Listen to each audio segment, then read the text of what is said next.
Thank you all, and good afternoon. Welcome to the Senate, to Greg and Ezra for pulling us together again. This is an event I always look forward to.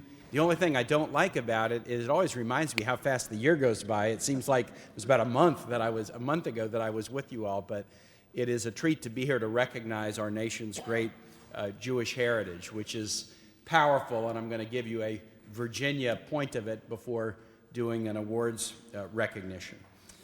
It is true, as Greg mentioned, I was a civil rights lawyer before I got into politics, 17 years doing civil rights cases in Virginia. And one of the funny things about it was when you start to run for office, you hire researchers, and they not only research your opponent, they research you. And when they had finished the research on me, they came back and said, well, Tim, we do work for a lot of people who tell us they never intended to go into politics, but you clearly never intended to go in politics. Because of the civil rights work that I had done at the time, it seemed challenging, and yet I've been able to be elected because my state was one of those states that LBJ was talking about that was going to completely switch once the Civil Rights Act was put in place, and it did for 44 years, but now the state is coming back strong. In terms of progressive values, and our Jewish community has been a huge part of it.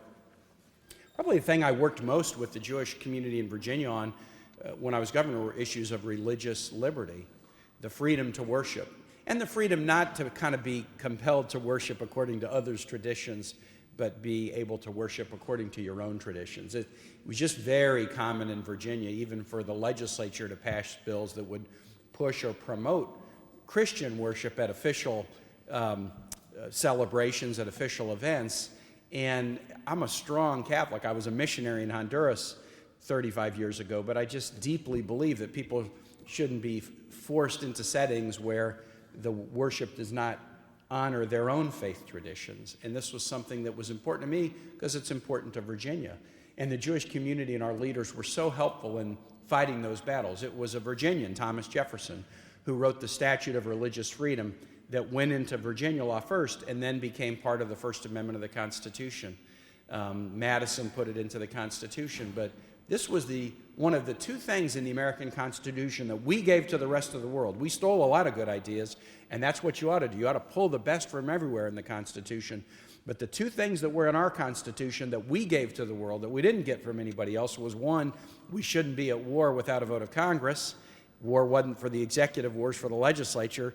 But second, that you shouldn't be punished or preferred based on how you worship or choose not to worship. And that is a value that is of such critical importance to who we are as Americans. And I bring it up because it's a value that is frankly threatened. There's an existential threat to this in some of the rhetoric, at least, that we hear in the campaign season that we're in, that we would suddenly start to now think about preferring or punishing people based upon how they worship would be a subversion of a tradition that is deep to Virginia, deep to America, and certainly deep and understood by the Jewish community. I have also loved, in working with the community, the opportunity to go often to Israel. I just did my 5th trip in early January. It's always about culture. It's about the U.S.-Israel relationship. It's about economic development. I did a deal to get Sabra open, a big hummus plant in Virginia when I was governor, and so I'm always very interested in that part of the trip. But we have so many ties, and the contributions that you make are so critical. Last thing I'll say before the awards recognition is we've had another matter on the Hill recently of controversy that our Jewish leaders around the country have really helped us, and that is, what should our response be to refugees? A beautiful reading in the Old Testament, which is for both Christians, Jews. My father was a wandering Aramean who went into Egypt and sojourned there and grew into a nation great and powerful. The refugee experience is a core experience, not just of the news, it's a core faith experience of the Jewish faith tradition and the Christian faith tradition too. And the House passed a bill in November to try to keep out refugees from Syria and Iraq, and they called the bill Securing America Against Foreign Enemies Act. Enemies. Refugees are enemies. And thank goodness, Senator Shaheen and others, we've been able to block that bill so far in the Senate. But when we stood up to say, refugees are not enemies. There are enemies, and we ought to call out enemies, but refugees are not enemies. The Jewish faith community leaders stood up with us strongly when we undertook the effort in the Senate to stop that bill.